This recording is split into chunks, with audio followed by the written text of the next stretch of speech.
Okay, welcome to our Summit Talks webinar. My name is Sean McDermott. I'm the president of Summit Investment Advisors. Our company has been providing educational workshops for over 26 years now. If you'd like to see some of our past workshops, please log into summitinvest.com and check out some of our past workshops and upcoming events, which we welcome you to attend. A little bit about our company. We specialize in financial planning, investment management, and estate and tax planning services. So if you're in need of any of those items, we'd love to work with you and hear from you. A couple of housekeeping items before we begin our webinar today. You'll see there's a control panel on your screen, and there's a red arrow that you can minimize the control panel for better viewing. There's also a chat box that you can see, and we do encourage questions, and we'll try to address some of the questions toward the end of the webinar this afternoon. In addition, the slides are available for you to download, and you can download them right from the control panel or shoot me an email and I'll have those sent out to you. Toward the end of the workshop, we'll also have an evaluation form, which we'd greatly appreciate if you could complete for us. Our guest speaker this afternoon is Bill George. Bill is the past chairman and executive officer at Medtronic Corporation from 1991 through 2001. Bill is also a professor of management practice at Harvard Business School, which he's been at for over a decade. He currently serves on the board of directors of Goldman Sachs, the Mayo Clinic, and then also the board of directors in the past of Target Corporation, ExxonMobil, Novartis, just to name a few. He is the author of 4 best-selling books, and today he's here to talk about the book Discovering Your True North. Bill is presenting from his home in Colorado today. Bill, how is the snow conditions and the weather out in Colorado? Beautiful sunny day, but going to be about 43 today, so who's to complain? Kind of being doing these sessions today. Did ski the last 2 days, I confess, but it was nice. I taught all last week at Harvard Business School, so I got taught 11 times, so it was a busy week. So a couple of days off in between, heading back this afternoon. But I appreciate, Sean, you're bringing us all together like this and having this opportunity to dialogue with a lot of people I don't get to see every day. So thank you very much for doing this. Yeah, and thank you again for presenting. I'll let you take it away, Bill, and I'll give you the control of the screen. Okay, thank you. Well, good afternoon, everyone, or good. I'm very excited to have a chance to share with you some ideas and have a chance to dialogue with you, and I really want to encourage you to send in questions to Sean or to ask questions at the end so we can continue the dialogue about things you want to talk about, and I hope to stimulate some thoughts of yours about the kind of leadership you are and how you build your leadership by discovering your true north and being the kind of leader you want to be, and at the same time building your companies. Many of you are in the high-tech fields and medical technology, and so I think it's an opportunity to share a lot of past experiences, so thank you. Sean, I don't have control over the slides. It doesn't appear, so if you want to give me that, or there we go. Okay. I hope I have it. I don't know if I still have it. Anyway, so let me just talk about leading in the high-tech fields, which is the hot area right now, but it is a little bit different when you're going through rapid growth, and you can make such a difference with technology that's going to improve people's lives, in many cases save their lives, make their health better, and make their lives better with products and other things that have really transformed our lives in the last decade or two. This field is, in one sense, very straightforward, and in another sense, very complicated, because the key to it is sustained innovation.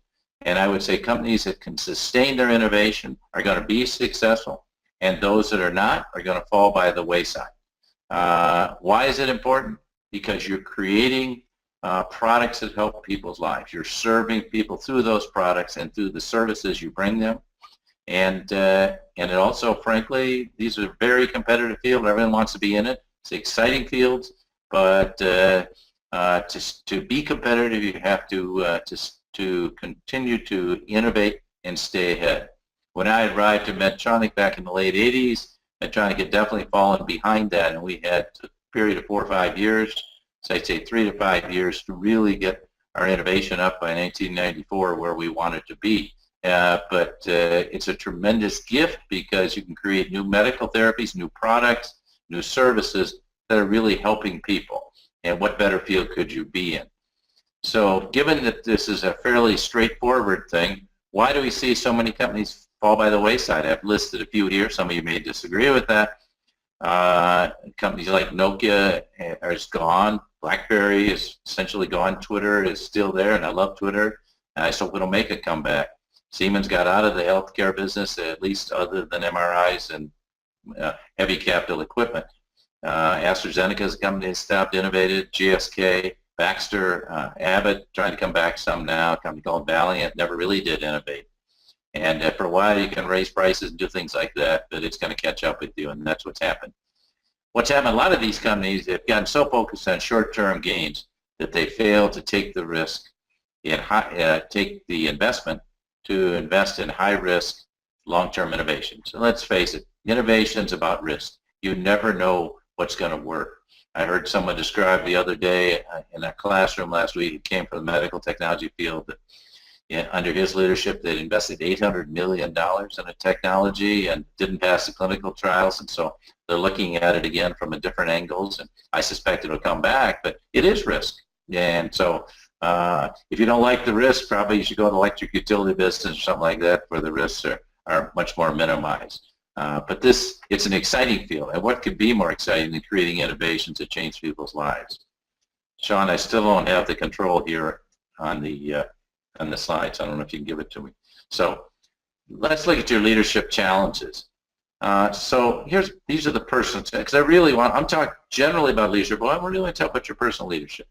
So how can I become the leader that's going to make a difference in the lives of my customers and my company, and the employees I work with, the colleagues I work with, the people who work for me, my peers, as well as my bosses?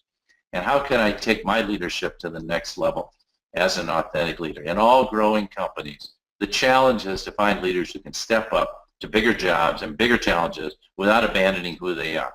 Not just promotion to get ahead or have a bigger title, but really can take on bigger challenges and can do more, or can take on a new venture, take on something exciting and get into it and lead the way for a company to do that.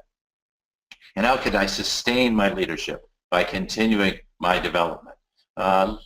Leadership is a long journey. It's more like a marathon than a sprint, and it takes a long time. So what are you doing to put in place the things that will help you sustain your leadership over time, not just be a flash in the pan, or not lose sight or get off track? Next slide. Okay, sorry, I did have it there. Okay, so becoming a leader is something very different than you typically thought of. But you go to college, university, engineering school, science school, wherever you go, liberal arts, you learn a lot of knowledge. You pack a lot of information in. Frankly, it's knowledge that we know today, 10, 20 years later, like most of you mid-career. A lot of that is interesting, but it's not current with today.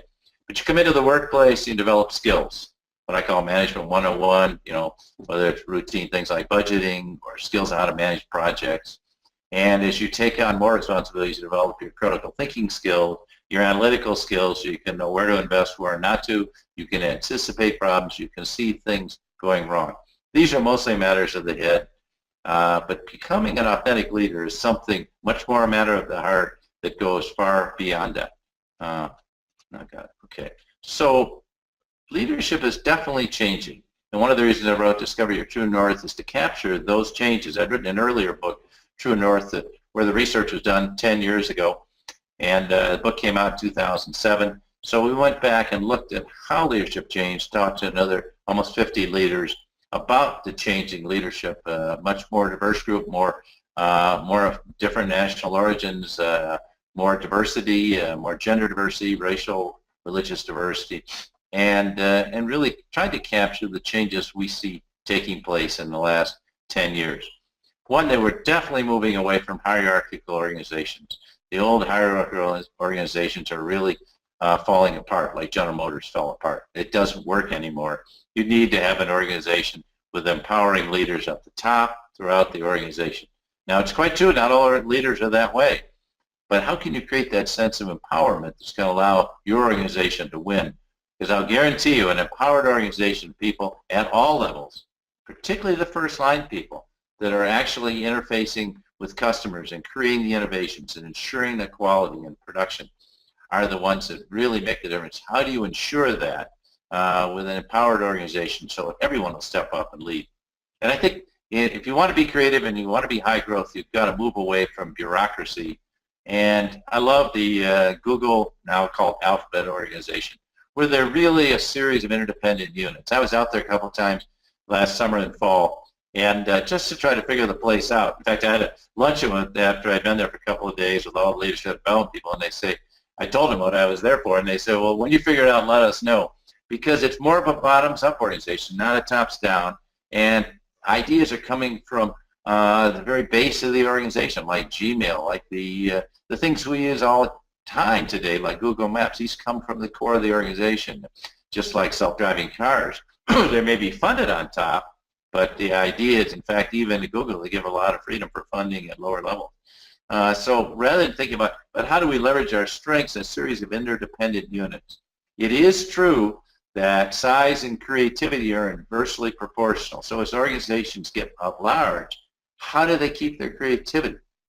In the old days at a Medtronic, for example, it was much easier to be creative, but as you grow, you need to have independent organization, independent P&L centers. You need to fund ventures. Of course they're losing money, just like every research project does, that can hold the future in your hands.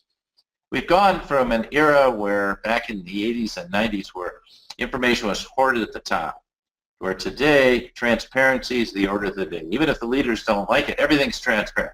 I mean, you have to be transparent with your investors, but much more important, you have to be transparent with your own people, with your customers. They want to know. There's this organization called Theranos that's trying to replace all blood tests, but they aren't going to show you any data. Now, this is, to me, palpably absurd. You're not going to eliminate probably 2 billion blood tests in the world and replace it with a finger prick unless you can confirm to places like Mayo Clinic that you have the data that can verify that you get the same quality of data from that finger prick that you do from a full blood test. And by the way, so far they've been unable or unwilling to produce that. They aren't being transparent. And you can't say we're not going to reveal that for competitive reasons. No, people want to know. Can you confirm a study done at one medical institution can be replicated at another institution, so they take out medical bias? In the old days, it was kind of the Jack Welch era. It was all about charisma and style, and there were a lot of leadership consultants teaching you your style. I basically don't believe this. I don't think many great leaders I know are not at all charismatic. Take a guy like A.G. Lapley, who was CEO of Procter & Gamble. Fantastic leader, but not at all charismatic. There are a lot of really fine leaders that you would never characterize as charismatic, including in high-tech industries. Tim Cook is not particularly charismatic out at Apple, but he's a great leader. Very high EQ, knows how to surround himself with great people and work really tough problems. I think it's all about being authentic and being who you are, being the real you. And one of the things that Earl Bakken did at Medtronic was to ensure that we had the right leader at the right time. And many organizations in Minneapolis and in the Twin Cities have come into some outstanding leaders that have really done a great job. It's amazing how many good leaders have come out of Minnesota that are very down to earth, very genuine. And if you think you can fake it to make it, forget it, because people see right through you. People know who's authentic and who is not. And today they have choices. They aren't indentured servants. They don't have to work in your organization forever. They want to work for somebody who's the real deal. And if somebody's open and shares with them and doesn't hoard information. But more significantly than that, we've moved from an era where thinking that leadership was about operating in your self-interest and somehow magically it all came together for the benefit of the organization. We saw the feelings of that 12, 14 years ago in the Enron, WorldCom, Tyco era, where you had a lot of self-interested leaders that organizations fell apart, not even including the 200 organization and major accounting adjustments. Leadership today is about serving other people, and it's about bringing people together to serve a greater cause. What better cause could there be than to use technology to solve problems of human health? I mean, that's got to be the greatest calling that anyone has. If we can use the latest and greatest technology to help people live better lives, to invent new drugs, to bring out new products that can help people lead quality lives, even if you can't cure it. I have a friend right now who is going through, had cancer for 15 years, and he's never going to be cured. But I can tell you he's living a very good life and a very full life. He's CEO of a major company in the Twin Cities, And he's doing great. But he has chemotherapy a lot on a regular basis. It keeps him alive, keeps him going. So think about the great service of the people that have created that. And isn't that a greater calling? Well, what's causing these changes? I see four major factors. First of all, it's globalization. There are a lot of forces pushing against globalization, against the Trans-Pacific Trade Pact. I think these are foolish. This is like holding back the tide. The tide is globalization. Tom Friedman wrote about this 10 years when he wrote The World is Flat. Globalization is the order of the day. We should celebrate this. It opens up new markets to us all over the world. It works to our benefit to have opportunities. It allows us to tap into supply sources and different human needs and take our product to a much wider range, and not just be exporters of ideas, but to share ideas and to bring new ideas, reverse innovation from Japan or China into the United States. And why not do that? And I think the other fact that's really changed things is technology. Social media are the order of the day. They are leading to the greater transparency, but beyond that, they're giving us a chance to rapidly advance what we can offer people much faster than we ever could before. I think one of the things driving this is diversity, and I think diversity is a good thing. We should not, and the thing I love about younger people, they don't tolerate diversity, they don't accept diversity, they celebrate it. It's not about quotas. It's not about having one of this and one of that. We're not talking about that. We're talking about having people around the table making decisions that have very diverse life experiences. And if you don't have that, you're liable to have really smart people from the same backgrounds all march off the cliff together and make terrible mistakes. I saw that early at the start of my career when I worked in the Pentagon Defense Department during Vietnam. All these brilliant people, and they had no idea what they're getting into in Vietnam, and we all marched off the cliff together. Some 3 million people, Vietnamese and Americans, lost their lives. Total tragedy. For what? For what? I was in Vietnam recently. The country's doing great. You know, it's one of the most entrepreneurial places I've seen, even though we're in an era, you know, they have communist political system, but they have great entrepreneurship. So we shouldn't judge these things. I think one of the things that's really driving it are the millennials, or I'd rather not say millennials and Gen Xers. This is really changing the workplace and changing leadership. And I see some people in their 50s that don't quite get it say, you know, half my workforce are millennials, and I don't know how to relate to them. Well, it's time to relate.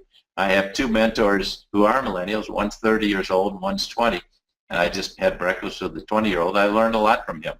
And I correspond and talk on the phone and work with the 30-year-old on a regular basis. I also have lots of millennial mentees, and we're constantly learning from each other about how we see life. Okay? So let's go on. Why does leadership matter? There are economists that tell you leadership doesn't even matter, just get the right products. Well, I can tell you, leadership is what makes the difference between success and failure in your organization. A healthy leader can create a highly successful, empowered place, and a toxic leader can lead to the destruction of the organization. Focus so much on meeting the quarterly needs of what I call the shareholder of the last 5 minutes that you abandon your roots and move to something else. And it's a tragedy when this happens. It really upsets me. So why do leaders fail? I've studied over 100 leaders who failed. But let me just go on and say that this is the root cause of enormous corporate meltdowns and failures in the last decade is failed leaders. They fail for 2 reasons. They put the short term over the long term. In other words, they focus so much on making quarterly numbers that they abandon research, they abandon marketing, getting into emerging markets where you're losing money, they abandon new ventures that may take 5, 10 years to pay out, and they focus entirely on the short term, and then you run out of gas, and then the organization has no future, and you have to go back and restart the innovation engine. That's a 5 to 7 year process, trust me. Or they make the cardinal sin. I do think it's a cardinal sin of placing your self-interest ahead of the institution's interest. I was never an owner of an organization. Even if I was, if you don't put the institution first, I felt my only job was to take the organization from here up, stand on the shoulders of people that built it, and take it to the next level.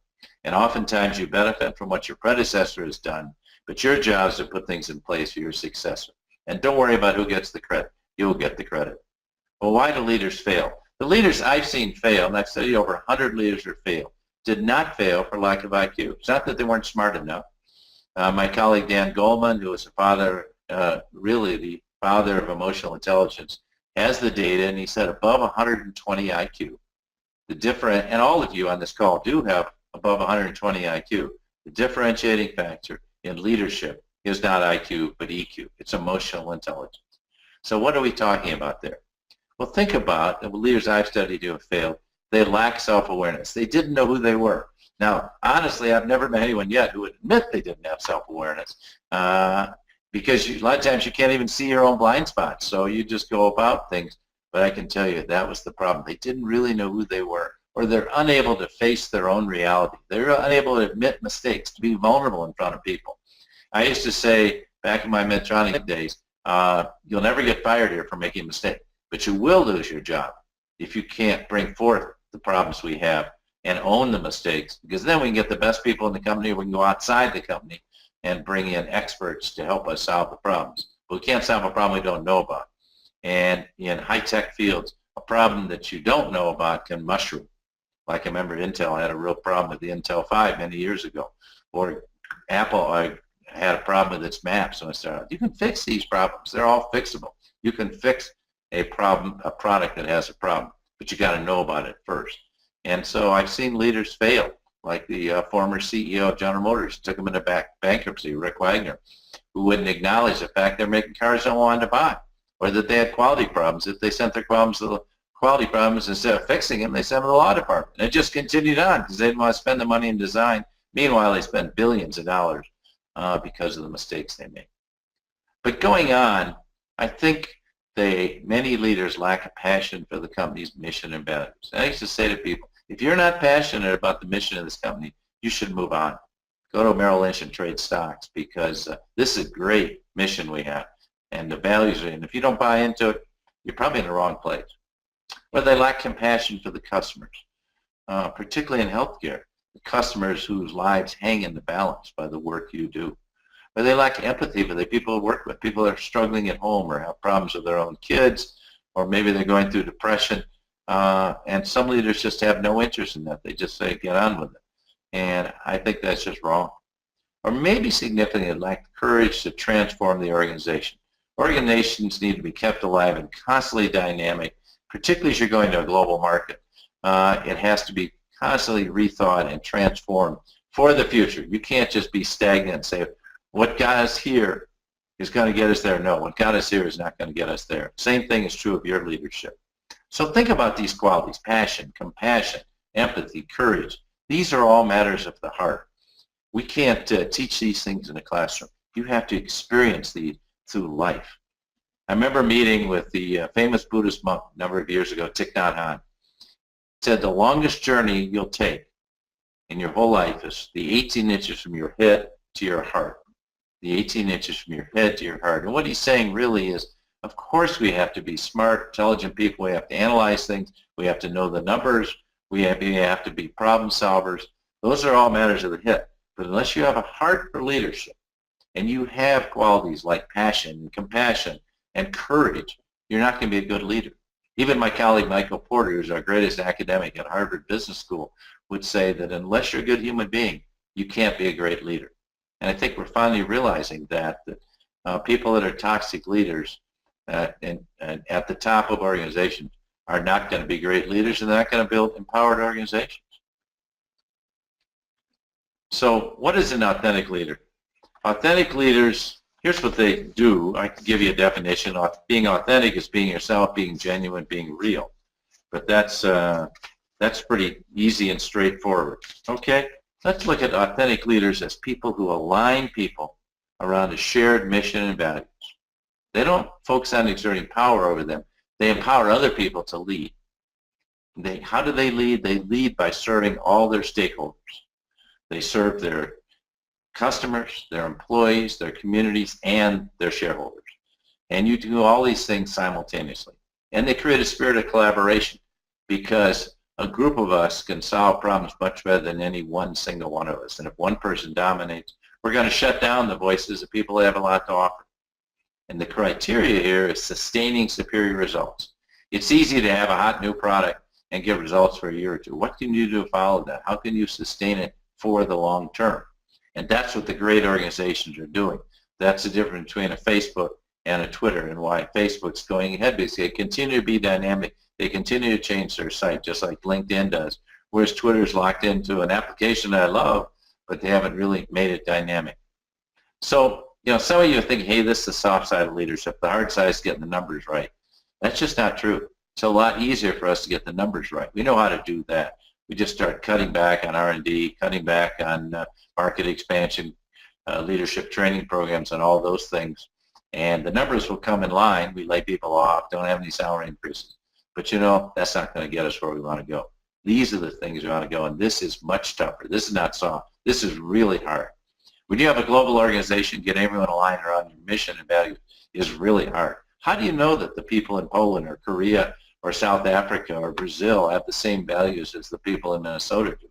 That's hard. That's really hard. And that's where you've got to carry that sense of your mission and values to all the people in your organization. So just a little compare contrast to what I'm saying here to what I see the old leaders and the new leaders. There's no precise break that took place on January 1st, 2001. But I think we are emerging, and there are still organizations in the old mode, but we are moving away from maximizing short-term value to building for the long term, and away from purely being shareholder-driven to focus on customers and being values-driven, and focus on our customer needs first, and moving to a global orientation, not just exporting and having multinational sales organization, but really designing things around the world, having great R&D organizations, manufacturing facilities, and being able to put that together in integrated strategies that meets the needs of local people and can leverage our company's greatest strengths, whether it's in technology, in people, in marketing. But we can only do that if we understand the needs of local people. And how are we going to impact the healthcare system? We know every system we operate around the world is different. How can we break through those barriers to get to the point where our products reach people that need the product, that they're affordable, they represent good value, at the same time we can bring them our life-saving technology. And in many countries, disease is not even diagnosed. So I think you need that global orientation where you understand the local needs and then put that together to leverage it with your company's greatest strengths into a corporate and business unit strategy. What this takes is not just some strong leaders on top. It's not like we founded a company with 3 or 4 strong people on top. It takes leaders at all levels. And most of the great organizations I know of have teams at the top and throughout the organization. In each business unit, each venture, each function, each part of the organization, you need leaders at all levels. And I used to say my job at Medtronic, I actually didn't do any of the work. My job was to empower people and create the environment so the innovators could innovate and they weren't being shut down by rules, or so people in the quality on the production lines knew that quality was their job. It wasn't the quality inspection. It wasn't we wait till we inspect it in. No, it's the job of every person. Whether people worked in the field, in sales and service, knew their job was to serve that customer. That was their job, and to ensure they had good patient outcomes and to be their junior partner in the clinic or in the cath lab or in the operating room, wherever they were, supporting their customers to ensure good clinical outcomes for their patients. It's no different in a high-tech field where you're doing the same thing for the customers and consumers you serve. It's just not a life and death matter. And what this takes is an external focus. If your organization is too internally focused, I encourage you to get out, spend more time with customers, and shift that focus from internal to external. Yes, we have rules and processes. Many of the organizations you work for are in a highly regulated industry. Every board I've been on is hugely regulated, I can tell you. But the key is within that, creating empowering culture. Don't let the rules and processes shut down your ability to innovate, to work with customers. Of course, we're not going to pay bribes, but that we shouldn't have compliance rules such that we can't work with customers and do legitimate things that bring customers into our offices, our labs, and we go into their labs and we understand these ideas and bring them back. And I think more and more we're moving compensation systems to paying for company results, not individual results. Okay, so my mentor was Warren Bennis, who died about 1.5 years ago. He said some pretty profound things that really summarize the kind of things I'm saying. He said it's a dangerous leadership myth that leaders are born. He said the opposite is true. Leaders are made rather than born. Well, I think we're all born with gifts. We didn't create our own gifts.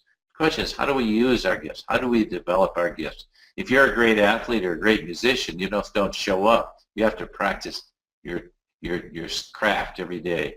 You have to practice the cello, or you have to practice your sport. If you're a soccer player, you have to be practicing, or a track star, you have to practice every day. But we really have to develop our gifts in leadership. It's no different. You don't wait till you get a big leadership appointment when you're 40 or 45 years old and then decide how to lead. You need to start leading every time there's an opportunity, and no job should be too big to step up and lead, even if you are leading with personal power, not with organizational power. He goes on to say leadership is character. It's not just a superficial question of style, but it has to do with who we are as human beings and the forces that shaped us. The process of becoming a leader is much the same as becoming an integrated human being. So, okay, leadership in the end really is about serving others. I think a servant leader is servant first, and one wants to serve and then they aspire to lead. I think it's very different than someone who's a leader first to try to gain power or to gain money. I think it really has to do with focusing on growth and well-being of people and the communities to which they belong. I think great servant leaders share power, put the needs of others first, and help people develop and perform as highly as possible. What is your true north? Your true north, this is right out of my book, Discover Your True North, really, that's who you are at your essence, but your most cherished beliefs, the values you hold most dear, and the principles you lead by. It's who you are at your deepest level, and where do you gain satisfaction in your life? I think most of you know what your true north is. The question is, how do you stay on course in spite of all the pressures and seductions to deviate? So I think it really comes down to everything starts with your life story. Each of us has a unique life story, and that's what has shaped us to be the people we are today. How do we build on that life story to build our leadership and to share that with others and to understand our life story? You look at somebody like I feature in the book Howard Schultz and the life story he went through, or Dan Bassella, who faced, as a child, he became a great leader and artist. He faced tremendous difficulties and challenges. And a lot of times it comes down to the crucibles in life you've had. I remember for me, an early crucible was losing 7 elections because I felt a sense of rejection, and I had to learn what it took to become a leader. And I faced early life crucibles when my mother died and my fiance died 18 months later, 3 weeks the day before the wedding. And I can't explain these things, and I'm sure many of you have faced difficult times in your life. But out of that crucible comes a sense of who you are and how you deal with difficult times. Leadership is not just about when things are going your way, but it's really focusing on how you can do better in all circumstances and take that crucible, take that difficult time, and not stuff it, not look back in anger, but turn that into an opportunity. If I got through that, or if I experience this, I can help a lot of other people. So how do you turn that crucible into a pearl, into a beautiful pearl that can share and shine and help other people? Oftentimes it comes down to your defining leadership experience. I mean, a number of years ago, back in the late 80s, I got embroiled. I was on my way to the top of Honeywell, and I became Mr. Fix-It, and I was in nothing in turnarounds. And honestly speaking, I've always seen myself as a value-centered leader who could build organizations and work with customers, work with employees, and I found I was doing nothing but chasing numbers. And I know how to do it. I could get organizations turned around, and I was given one set of organizations, and it took about 3 years to get that turned around. Then I got a second set, then I got a third set. And it seemed like no one had attended to these organizations. Well, I was in the middle of my third set, and finally seeing some light at the end of the tunnel. One day I'm driving home. This is in the fall of 1988. And by that time, I'm one of the 2 leading candidates, maybe the leading candidate to become the next CEO of Honeywell, seasoned 3-4 years off. A goal that I always wanted to have. I have a good marriage with my wife, Penny. We've been married 15 years. And we had 2 sons, one in junior high, one in high school. They're doing well, lots of friends in Minnesota. I can tell you, I looked myself in the mirror and what I saw was a miserable person, me. Now, how can you be miserable and have everything going for you? The reality was that I was losing it. I was losing sight of my true north. I was going for that grass ring, trying to become the next CEO. I was even changing the way I dress, wearing cufflinks, which I don't wear, trying to impress subordinate directors, saying just the right thing, checking my values at the door, trying to be the man. I tell you, you've seen people like this. It was pretty ugly. I couldn't see it. But I saw that flash in the mirror. All of a sudden, I realized how miserable I was. I came home and told my wife this. And she said, Bill, I've been trying to tell you this for a year. You just didn't want to listen. And at that time, I had a men's group, a meeting every Wednesday morning. Still is, by the way, 40 years later. I went to see them the next morning. And I told them what I was feeling. They said, you know, you turned down Medtronic 3 times for a job. Why'd you turn it down? And I said, you know, I always thought I could manage a really big company. Medtronic's a mid-sized company. It was less than $1 billion in sales those days. And they said, why don't you give it a shot? So I thought about it for a week or two. Finally called Winwall, the CEO, back and said, is that job still open? He said, well, we're about ready to fill it, but you can get in line if you want. And after about 3 months in interviews, I remember walking through the door at Medtronic in the number 2 role, and I felt like I was coming home, a place I should have been all along. But, you know, I couldn't see it. I had to close that door at Honeywell behind me to realize this is the door that was open all along, but I couldn't see it and walk through there. And that became my defining leadership experience because it led to the best 13 years of my professional life, and frankly, everything I've done at Harvard Business School and everything I've written since then really came out of that. So think about it. What's your defining experience? What makes you the person you are today? So Steve Jobs had some great advice. If you've seen his Stanford commencement address, he said, you can't connect dots to your life looking forward because you don't know what's to come, but you must connect them looking back.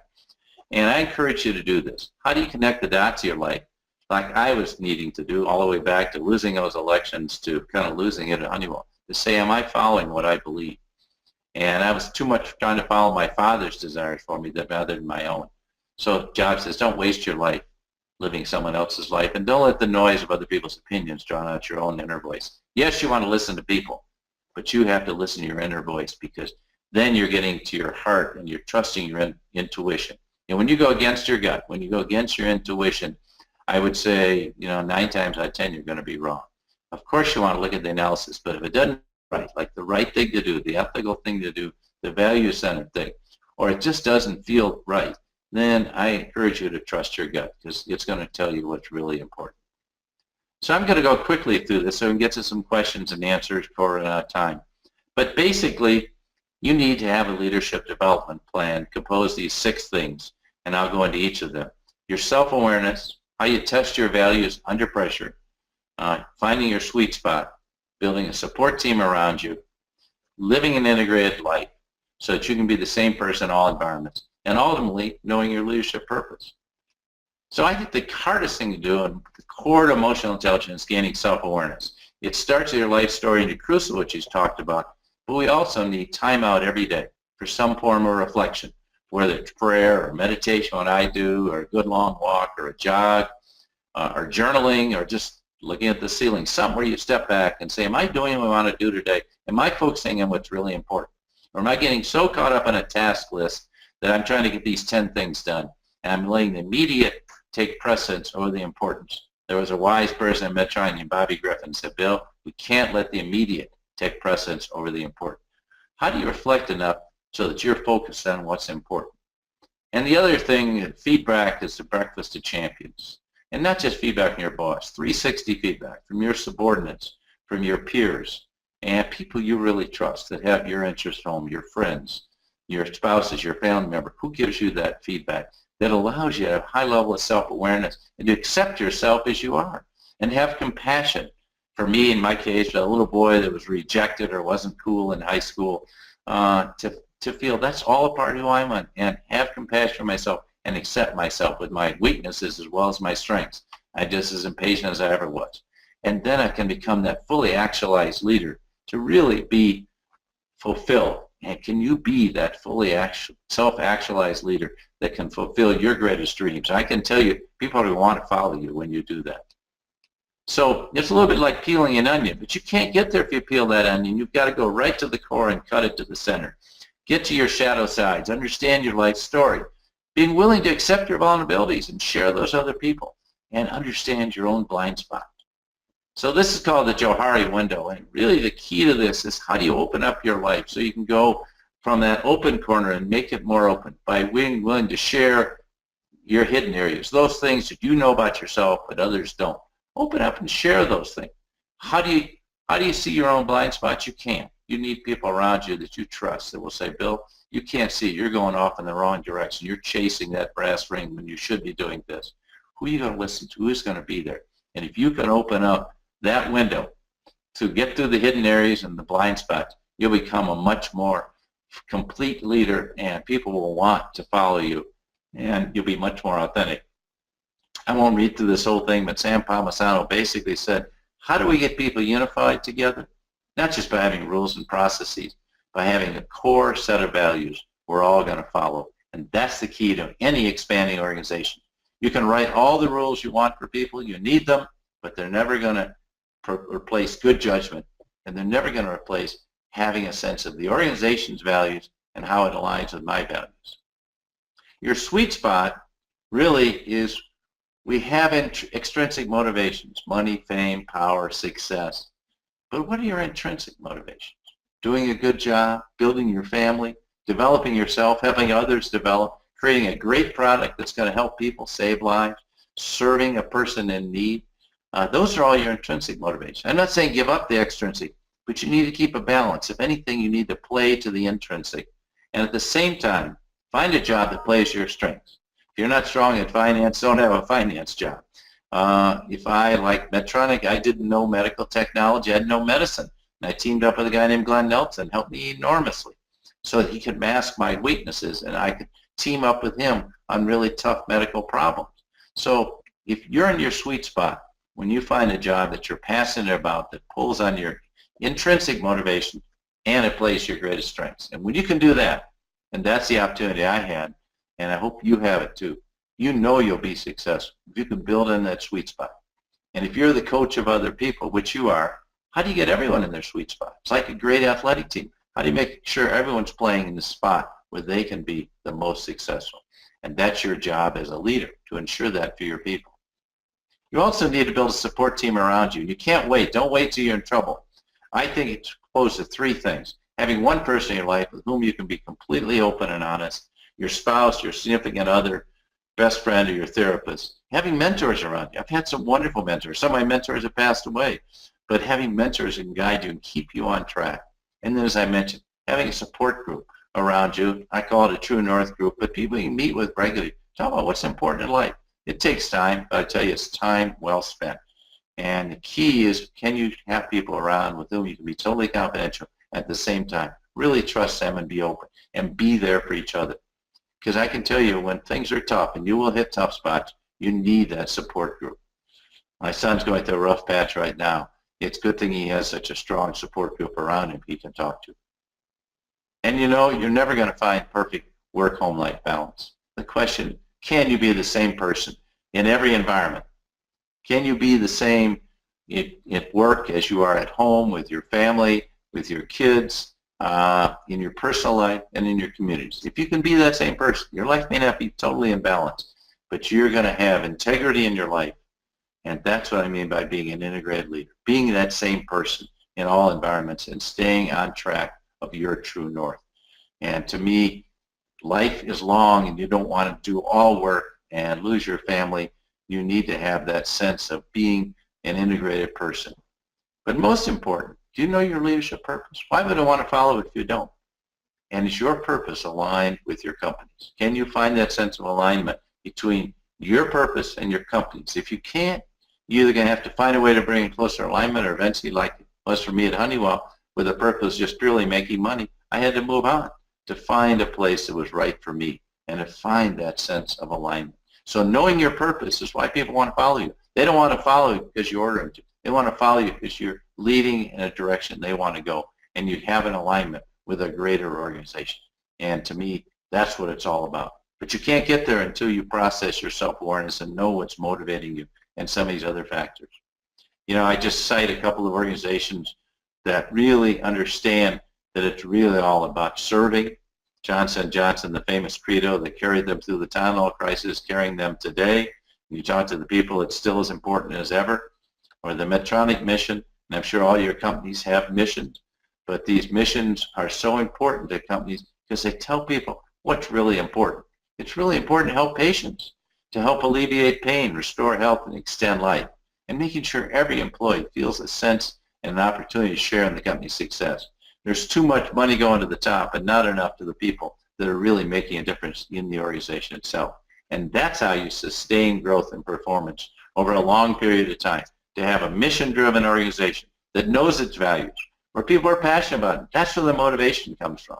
That's why Pfizer doesn't have the motivation that a Merck does, because Merck is passionate about the science and Pfizer's passionate about making money, and people don't get excited about that, no matter how much they spend on R&D. They don't turn anything out. That's why a lot of these biotech companies do so well. That's where innovation comes from. It's that sense of motivated employees, and that's where superior customer service. What causes someone to go the extra mile to help a doctor or a nurse with a product, to help a patient that needs that care, whose product is not working well for them? And that's what gives you greater customer satisfaction. And ultimately, it's those new products, new ideas, and satisfied customers, healed patients. It's going to lead to high levels of revenue growth. And when you have that, you have the profits. You can there to meet your shareholder needs, but more importantly, you have the money to invest. Do you have the money to invest in growth? And this works well when you're growing. What happens when growth stops? What if the economy's bad? If you cut R&D, you cut your new ventures, you cut your marketing funds, I can guarantee you your people development funds, you're going to pay a long-term price, and you won't be able to restart that innovation machine for another. You can restart it, but it won't get it going for another 5 years. So key is to continue to reinvest through good times and bad. I had a policy during my years, and my whole career, I never cut an R&D budget, never cut back sales force. We cut infrastructure, we cut bureaucracy. We never cut any of those things, because that was what made the organization go. It was the frontline people dealing with customers, and it was the innovators in the labs that really made the difference. And that's why we were able to sustain growth and performance for 20 years at a very high level of growth. Well, let me just close, and we'll see if I have time for a little questions, because I said earlier, each of you is a servant leader. And so I love the words of Albert Schweitzer. He said, I don't know what your destiny will be, but one thing I do know. The only ones among you who will be truly happy are those who are sought and found how to serve. Each of you is serving through your leadership, through using your greatest gifts, by following your true north. And I think when you become that person who's serving others, you have that sense of fulfillment in your life, and you feel like, hey, it's all worthwhile. Yeah, it takes a lot of hours. We have disappointments, we have setbacks, but we can get there. Again, life really matters, and I feel that sense of satisfaction. I can be that integrated leader that has a good life at home, has a good life on the job, and really empowers others to be the same. So I hope you are that kind of leader, can really make a difference, and we can help your company and your industry grow into serving customers all over the world and doing great things. So thank you very much for the opportunity to be with you today. And I now open it up for questions. Sean?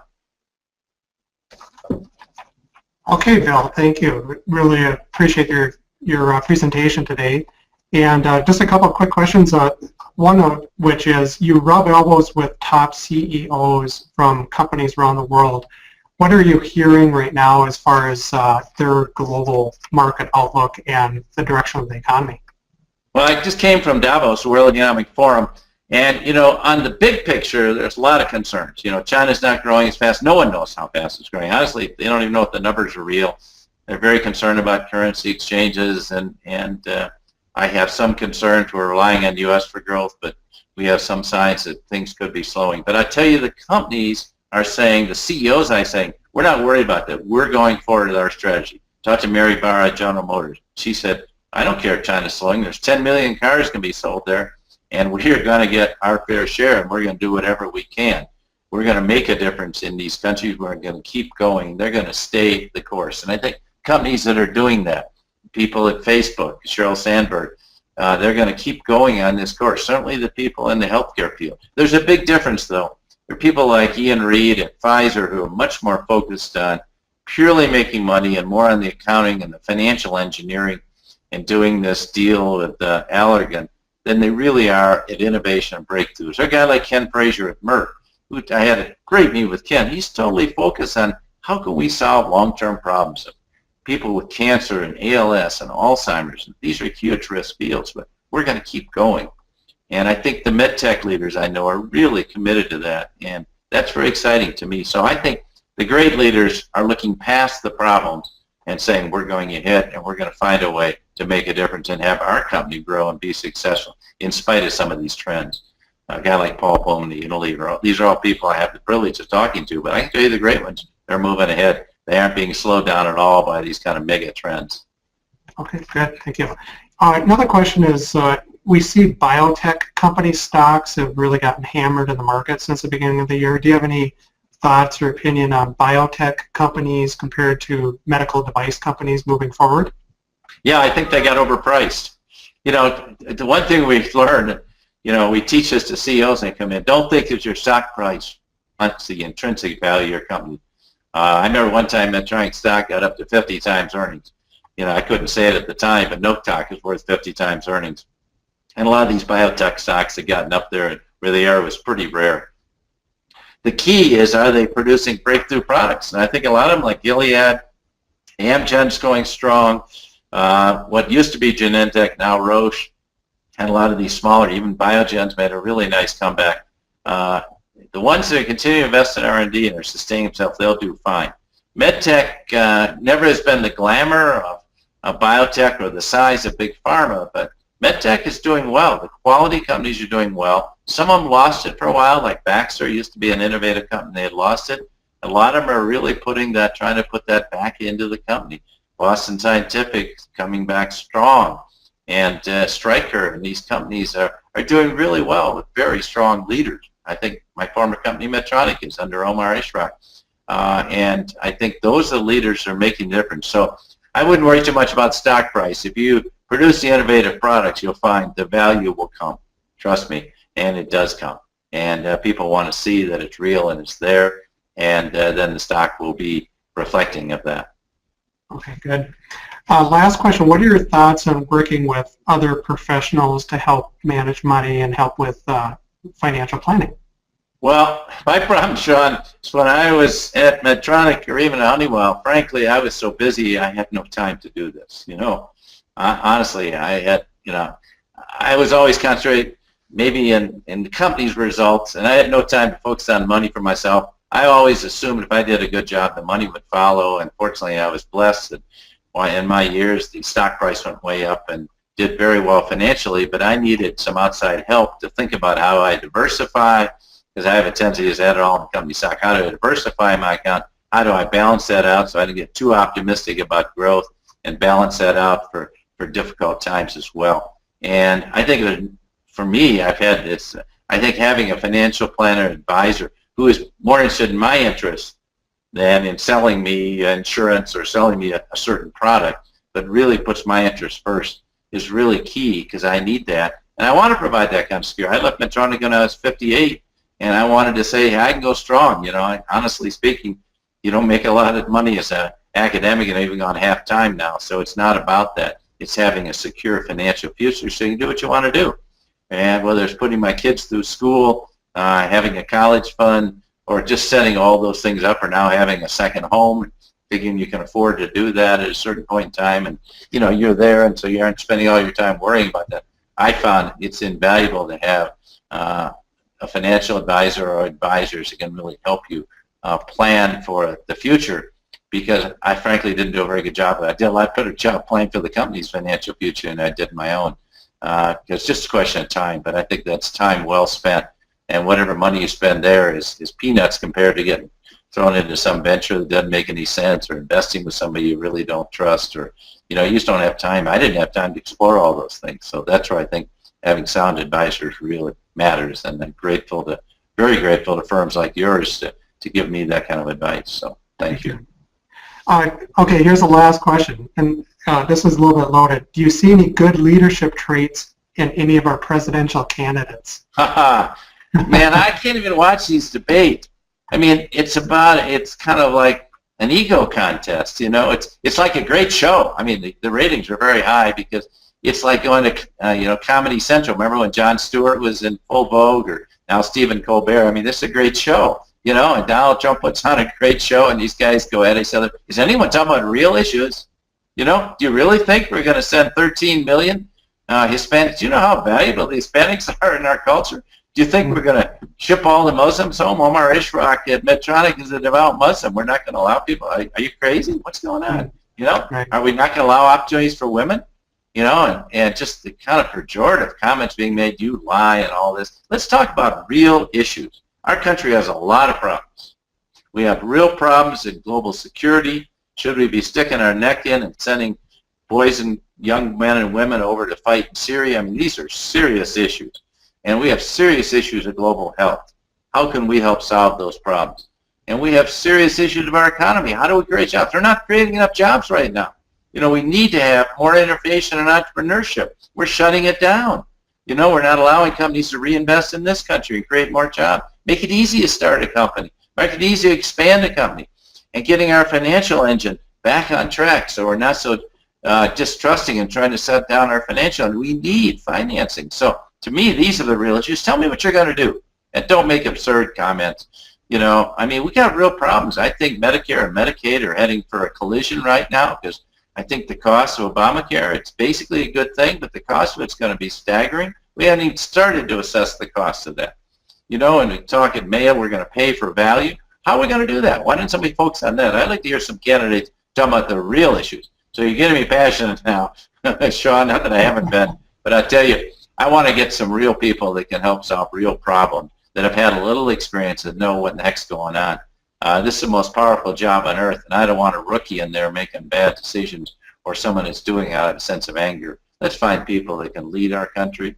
Frankly, I could name a half dozen better leaders in business right now that I would put up in front of any of these people. A guy like Alan Mulally, just retired from Ford, I'd put him ahead of any of these candidates. I think they know a lot better how to motivate and empower people and turn around organizations in trouble. I could name half a dozen more if you want, but I think the chances of that are slim to none. I mean, we have these failed business leaders running for office. If we're going to have business leaders, let's at least have some that have been successful. So, sorry, if any of you disagree with me, I'm an independent for the record, and so I vote for the best candidate. And fortunately, in Minnesota, we've had a pretty good tradition of good leadership. We have some different kind of leaders like Jesse, but we've had some great leaders in our senators and congresspeople over the years and governors. But it's a challenge always to get people to run for office. I'd like to see more great leaders run for office, to tell you the truth.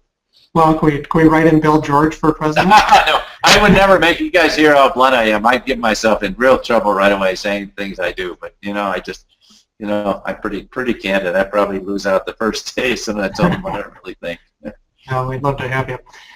So we'll wrap it up with that commentary, and you will receive an evaluation at the end of the webinar. And if you're interested in receiving Bill's book, True North, I do have some copies at my office. They're complimentary. So go ahead and fill in that evaluation and let us know if you'd like a complimentary copy of his book. And hey, Bill, thanks a lot. We really appreciate it. Hopefully you have a good rest of the week. Thanks to everyone for giving us an hour of your time. Okay? Yeah, thanks much. Thank you. Bye now. Bye-bye.